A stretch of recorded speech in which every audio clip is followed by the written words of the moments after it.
Hello YouTube fans, here again. And as I'm doing my Orders Marathon, why not this one? The sequel, an unestimated in my eyes, unestimated sequel. That being A Nightmare on Elm Street Part 2. Freddy's Revenge. That's right, Freddy's Revenge. Sad to say, I got rid of the Freddy stuff. It was near Halloween time. I was getting rid of some toads, some Halloween pops, and I got rid of the Freddy stuff, which is the same really, but it went to a good toss. It went to charity, so I'm a nice person. But if I still had it, I would have had the Freddy stuff. But now I haven't got it no more, so you have to make do with my hand like that. But nevertheless, as I just said, an unestimated sequel. And the reason why I say an unestimated sequel is because I never knew this, but over the years, since it first come out, and even over the years, this was pronounced a shitty sequel, a bag of shit, garbage, blah blah blah blah blah, threw in a fucking food blender and shut the ass. Everyone sagging it off saying it's Dave and Endos, this and that, you name it, they do it. You know what? You know what? Fuck the people that say that, because I don't think it's fucking shit, and I don't think it's a bad film. I think it's an unestimated sequel because it's hard to do something different.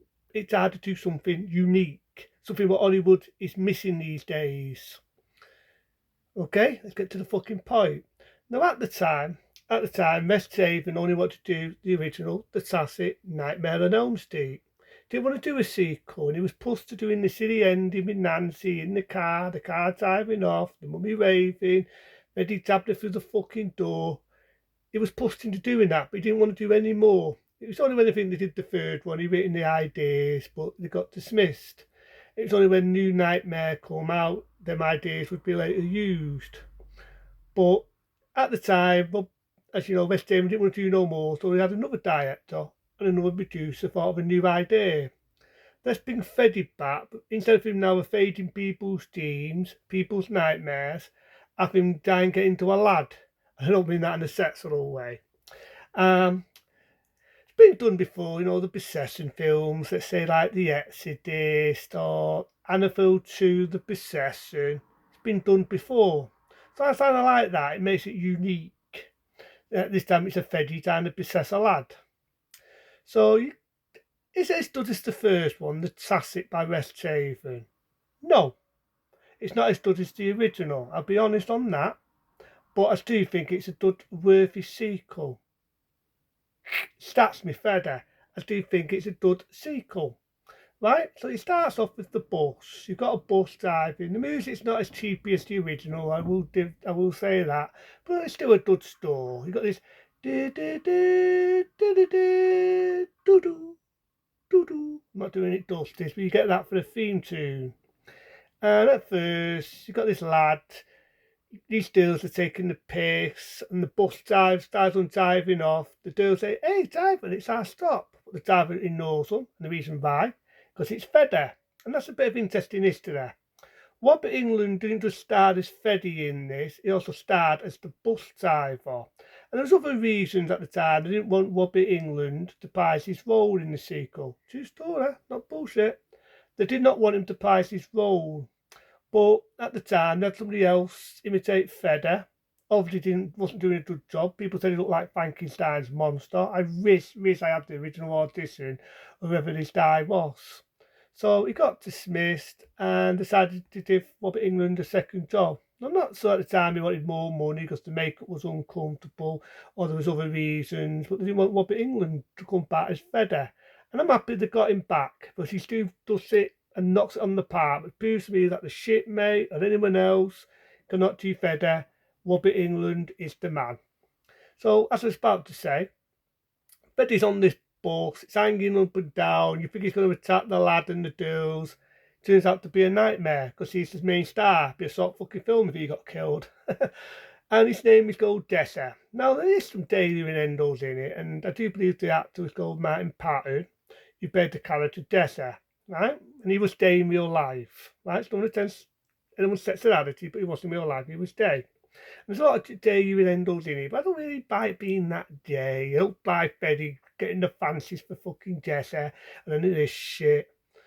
To me, he's a lad who's confused with his sexuality. He's got a beautiful girl who falls for him a lot in the film. The only day sort of person in it, you get a cheatsaw who definitely fancies young lads, again with the film. So he's in school. He's actually moved into the same house what Nancy was in. And he's sort of like having a go at his dad. Why did you move in this house? Blah, blah. 'Cause he finds out the history of the house. It's funny enough, the same father was the one that paid in Return of the Living Dead, the original one. At first, they think he's doolally, they think he's fucking daft, the father thinks he's on fucking drugs, and they think he's got problems. So it's just basically with Freddy's fucking with him all the way through the film. There's a date bit, everyone remembers it, everyone's ever seen Freddy's Revenge, where he's running through and Freddy pushes him, and he says that line, I'm gonna need you, Jesse. You see, you got the body, I got the brain. And he rips his fucking skull off and you have his brain. And says that line, you got the body, but I got the brain. I love that scene, I really do love it. So there's some good horror moments in it. And this is the only time you do see him kill an adult, because like I say, that cheats who's gay. He tries to meet the cheatser in a gay bar, right?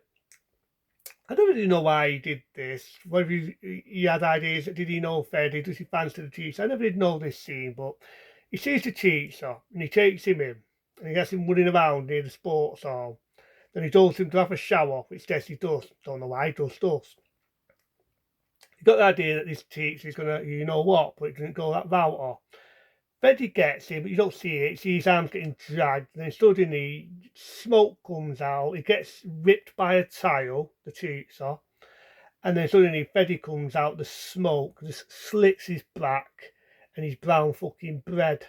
So there's that date scene. Then there's a scene in the barber they're having a barber, and he's throwing the dirt about Freddy. She now believes him. She told him the story that he used to be a kid murderer, which we all know that from the original. Then you see a date scene where I think he meets his mate. It's not a sad way his mate gets killed, because he was also in Weird Science, damn good underestimated comedy. That's what I liked him. He was funny, he was, and so, but I do love the bit where he goes to his mate's bedroom and he says, what the fuck's wrong with you, dude? Yeah? I can't feel, I'm being hot. Yeah, I know what it is. You got a dirt friend. She's waiting for you in the hut in the Alabama. And you want to be in bed with me? Some lines like that. And as far as that funny scene, but a little bit where he gets possessed. So he says, what the fuck's wrong, dude? But I do love the effects in it. How I fucking miss practical effects. This is why CGI, to me, is shit. That said, really, Freddy kills him. You get the idea. Freddy wants to possess the lad, so he can be on the outside, not just getting kids in the jeans, but he can now kill new kids.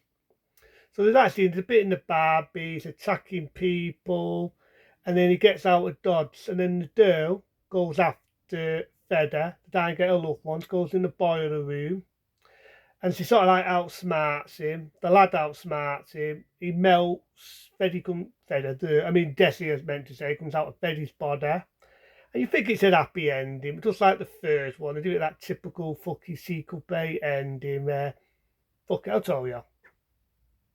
They're on the bus, the mate's laughing, it's all been forgotten with, I don't fucking know, they're all laughing like it never happened. And then the lad Jesse thinks the bus is going faster and it's not. And then the girl says, who sat next to him says, oh, don't worry, Jesse, it's all nothing. Next thing you know, Freddy's hand comes out of her fucking stomach. The bus drives off dead fast. You never know whether Jesse and his girlfriend gets killed. End of fucking movie. It kind of pissed me off that, because I sort of would have loved to see another Elm Street with the brought back Martin Patton and his girlfriend. And it never got to be, because a lot of people booed it, the shits on it. They said it was not as good as the first one. Fair enough, I admit that. But I do think it's a damned underestimated sequel, because what they did is they tried to do something different. They tried to do something unique. But me, that's nowadays must be a dirty word, because Hollywood don't take chances anymore. They tried to get Freddy out of the nightmare world, get him to possess a lad. He was confused with his sexuality, attack people, kill the new kids on the block, and so on. But because it wasn't that successful, when they got to Elm Street 3 2 years later, they brought him back to him killing kids in nightmares, getting his revenge like he did in the original one, bringing back characters like Nancy and all that. They brought them all back. I like the third one, but I still thought the second one was underestimated. Okay, starts me Freddy. I thought it was underestimated because they tried to do something different. They tried to make it a different type of gnome than they did in the original. Is it as scary as the original? No. Is it as good as the original? And I already said that. No, it's not as good as the original. Wes Craven is still a good horror director and it shows. But I still think it had to do something different, and I'll keep repeating that line. It had to do something new, something unique, something Hollywood doesn't take anymore, a chance. And that's what I respect about Elm Street 2. To be open and honest, I soon see Elm Street fucking 2, Freddy's Revenge, over the shitty fucking remake, with no imagination, any day of the fucking week. I soon see fucking Freddy's Revenge with good practical effects, where Jesse's turning into Freddy and he's got nails coming out of his fingers and he's screaming in agony, than the shitty fucking remake and of the shit they waste money on nowadays. I certainly do. So that's me Freddy. I do.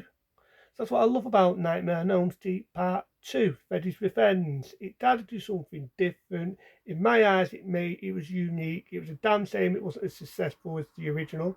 It still made money overseas, whether it was in the UK in our video and other countries, but it wasn't as big in its own country. That's what I'm getting at. But it's still a good one. So for that, fuck it. 5 stars for me. And to them, be smart, be safe, and I'll see you later.